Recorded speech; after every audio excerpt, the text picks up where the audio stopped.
देवियों और सज्जनों, असमिया भाषा में नॉर्थ ईस्ट की सशक्त आवाज दैनिक अग्रदूत से जुड़े सभी साथियों, पत्रकारों, कर्मचारियों और पाठकों को 50 वर्ष 5 दशक की इस स्वर्णिम यात्रा के लिए मैं बहुत बहुत बधाई देता हूं, बहुत बहुत शुभकामनाएं देता हूं।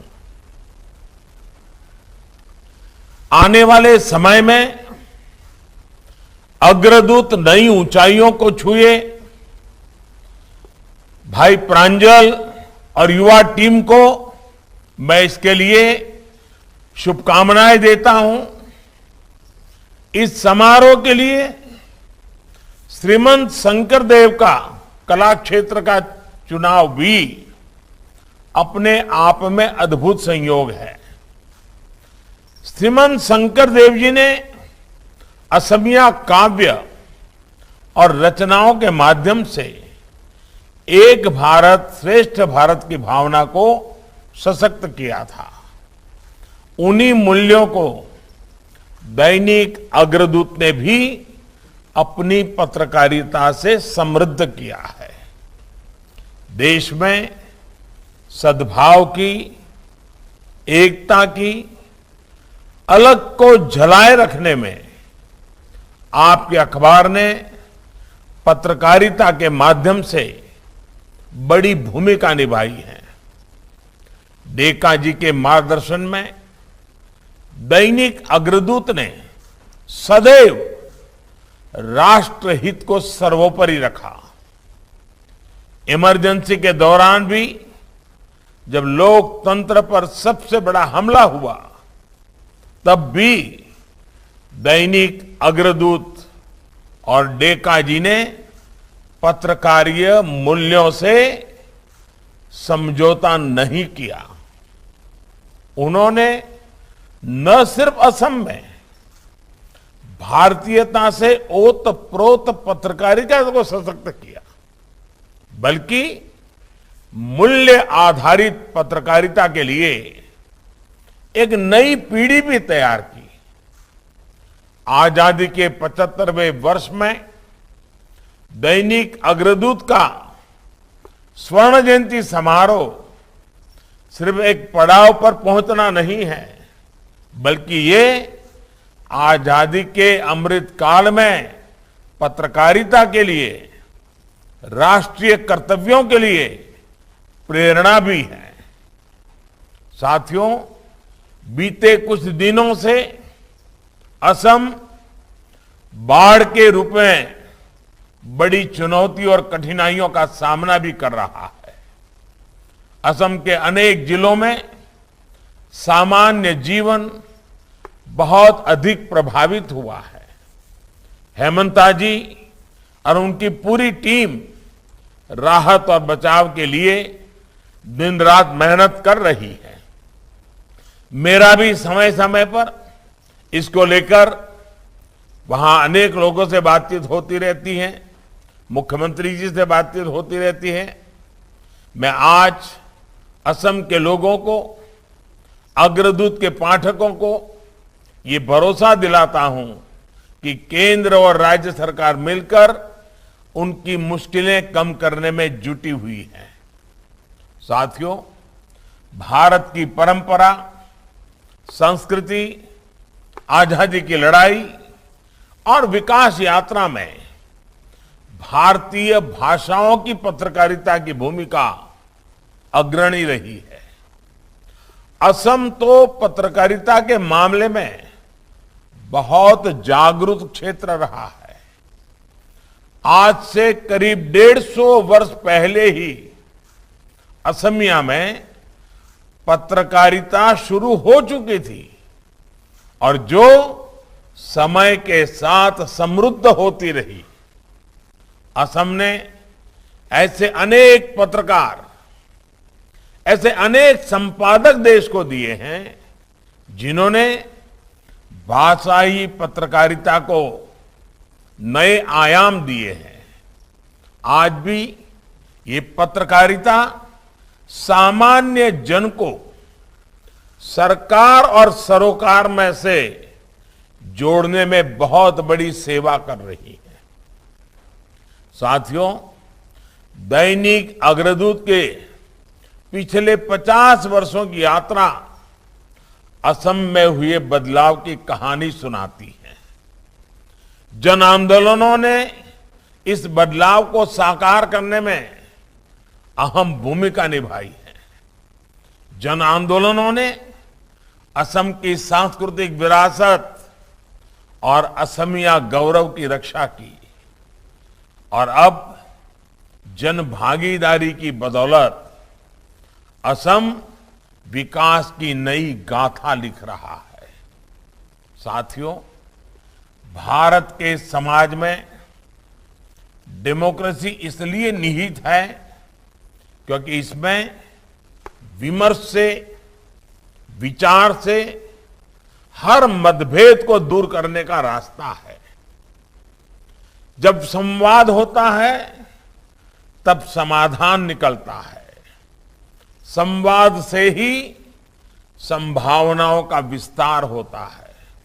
इसलिए भारतीय लोकतंत्र में ज्ञान के प्रवाह के साथ ही सूचना का प्रवाह भी अविरल बहा और निरंतर बह रहा है। अग्रदूत भी इसी परंपरा को आगे बढ़ाने का एक महत्वपूर्ण माध्यम रहा है। साथियों, आज की दुनिया में हम कहीं भी रहें, हमारी मातृभाषा में निकलने वाला अखबार हमें घर से जुड़े होने का एहसास कराता है। आप भी जानते हैं कि असमिया भाषा में छपने वाला दैनिक अग्रदूत सप्ताह में 2 बार छपता था। वहां से शुरू हुआ इसका सफर पहले दैनिक अखबार बनने तक पहुंचा और अब ये ई पेपर के रूप में ऑनलाइन भी मौजूद है। दुनिया के किसी भी कोने में रहकर भी आप असम की खबरों से जुड़े रह सकते हैं, असम से जुड़े रह सकते हैं। इस अखबार की विकास यात्रा में हमारे देश के बदलाव और डिजिटल विकास की झलक दिखती है। डिजिटल इंडिया आज लोकल कनेक्ट का मजबूत माध्यम बन चुका है। आज जो व्यक्ति ऑनलाइन अखबार पढ़ता है वो ऑनलाइन पेमेंट भी करना जानता है। दैनिक अग्रदूत और हमारी मीडिया असम और देश के इस बदलाव का साक्षी रहा है। साथियों, आजादी के 75 वर्ष जब हम पूरा कर रहे हैं तब एक प्रश्न हमें जरूर पूछना चाहिए। इंटेलेक्चुअल स्पेस किसी विशेष भाषा को जानने वाले कुछ लोगों तक ही सीमित क्यों रहनी चाहिए? ये सवाल सिर्फ इमोशन का नहीं है बल्कि साइंटिफिक लॉजिक का भी है। आप जरा सोचिए, बीती 3 औद्योगिक क्रांतियों में भारत रिसर्च एंड डेवलपमेंट में पीछे क्यों रहा? जबकि भारत के पास नॉलेज की, जानने समझने की, नया सोचने, नया करने की परंपरा सदियों से चली आ रही है। इसका एक बड़ा कारण यह है कि हमारी ये संपदा भारतीय भाषाओं में थी। गुलामी के लंबे कालखंड में भारतीय भाषाओं के विस्तार को रोका गया और आधुनिक ज्ञान विज्ञान रिसर्च को इक्का दुक्का भाषाओं तक सीमित कर दिया गया। भारत के बहुत बड़े वर्ग की उन भाषाओं तक, उस ज्ञान तक एक्सेस ही नहीं था। यानी इंटेलेक्ट का, एक्सपर्टाइज का दायरा निरंतर सिकुड़ता गया, जिसने इन्वेंशन और इनोवेशन का पूल भी लिमिटेड हो गया। 21वीं सदी में जब दुनिया चौथी औद्योगिक क्रांति की तरफ बढ़ रही है, तब भारत के पास दुनिया को लीड करने का बहुत बड़ा अवसर है। ये अवसर हमारी डेटा पावर के कारण है, डिजिटल इंक्लूजन के कारण है। कोई भी भारतीय best information, best knowledge, best skill और बेस्ट अपॉर्चुनिटी से सिर्फ भाषा के कारण वंचित ना रहे, ये हमारा प्रयास है। इसलिए हमने राष्ट्रीय शिक्षा नीति में भारतीय भाषाओं में पढ़ाई को प्रोत्साहन दिया। मातृभाषा में पढ़ाई करने वाले छात्र कल चाहे जिस प्रोफेशन में जाएं, उन्हें अपने क्षेत्र की जरूरतों और अपने लोगों की आकांक्षाओं की समझ रहेगी। इसके साथ ही अब हमारा प्रयास है कि भारतीय भाषाओं में दुनिया का बेहतरीन कंटेंट उपलब्ध हो। इसके लिए नेशनल लैंग्वेज ट्रांसलेशन मिशन पर हम काम कर रहे हैं। प्रयास ये है कि इंटरनेट, जो कि नॉलेज का, इंफॉर्मेशन का बहुत बड़ा भंडार है, उसे हर भारतीय अपनी भाषा में प्रयोग कर सके। 2 दिन पहले ही इसके लिए भाषिनी प्लेटफॉर्म लॉन्च किया गया है। ये भारतीय भाषाओं का यूनिफाइड लैंग्वेज इंटरफेस है। हर भारतीय को इंटरनेट से आसानी से कनेक्ट करने का प्रयास है, ताकि वो जानकारी के, ज्ञान के इस आधुनिक स्रोत से, सरकार से, सरकारी सुविधाओं से आसानी से अपनी भाषा से जुड़ सके, संवाद कर सके। इंटरनेट को करोड़ों करोड़ भारतीयों को अपनी भाषा में उपलब्ध कराना सामाजिक और आर्थिक हर पहलू से महत्वपूर्ण है।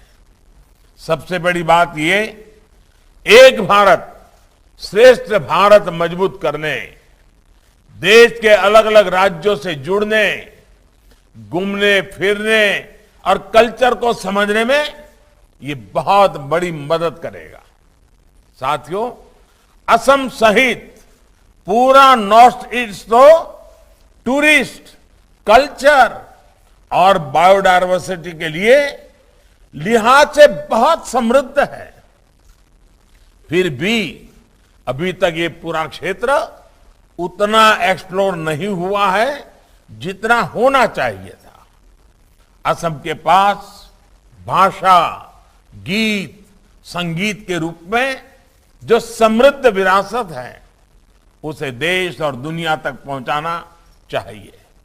पिछले 8 वर्षों से असम और पूरे नॉर्थ ईस्ट को आधुनिक कनेक्टिविटी के हिसाब से जोड़ने का अभूतपूर्व प्रयास चल रहा है। इससे असम की, नॉर्थ ईस्ट की, भारत की ग्रोथ में भागीदारी लगातार बढ़ रही है। अब भाषाओं के लिहाज से भी ये क्षेत्र डिजिटली कनेक्ट होगा तो असम की संस्कृति, जनजातीय परंपरा और टूरिज्म को बहुत लाभ होगा। साथियों, इसलिए मेरा अग्रदूत जैसे देश के हर भाषाई पत्रकारिता करने वाले संस्थानों से विशेष निवेदन रहेगा कि डिजिटल इंडिया के ऐसे हर प्रयास से अपने पाठकों को जागरूक करें। भारत के टेक फ्यूचर को समृद्ध और सशक्त कराने के लिए सबका प्रयास चाहिए। स्वच्छ भारत मिशन जैसे अभियान में हमारे मीडिया ने जो सकारात्मक भूमिका निभाई है उसकी पूरे देश और दुनिया में आज भी सराहना होती है। इसी तरह अमृत महोत्सव में देश के संकल्पों में भी आप भागीदार बनके इसको एक दिशा दीजिए, नई ऊर्जा दीजिए। असम में जल संरक्षण और उसके महत्व से आप भली भांति परिचित हैं। इसी दिशा में देश इस समय अमृत सरोवर अभियान को आगे बढ़ा रहा है। देश हर जिले में 75 अमृत सरोवरों के लिए काम कर रहा है। इसमें मुझे पूरा विश्वास है कि अग्रदूत के माध्यम से असम का कोई नागरिक ऐसा नहीं होगा जो इससे जुड़ा नहीं होगा। सबका प्रयास नई गति दे सकता है। इसी तरह आजादी की लड़ाई में असम के स्थानीय लोगों का, हमारे आदिवासी समाज का इतना बड़ा योगदान रहा है। एक मीडिया संस्थान के रूप में इस गौरवशाली अतीत को जन जन तक पहुंचाने में आप बड़ी भूमिका निभा सकते हैं।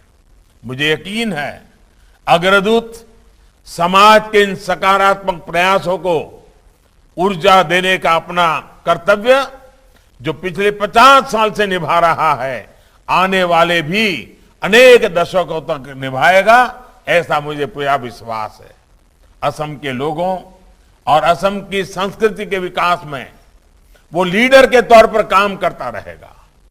Well inform, better inform society ही हम सभी का ध्येय हो। हम सभी मिलकर इसके लिए काम करें। इसी सदिच्छा के साथ एक बार फिर आपको स्वर्णिम सफर की बधाई और बेहतर भविष्य की अनेक अनेक शुभकामनाएं।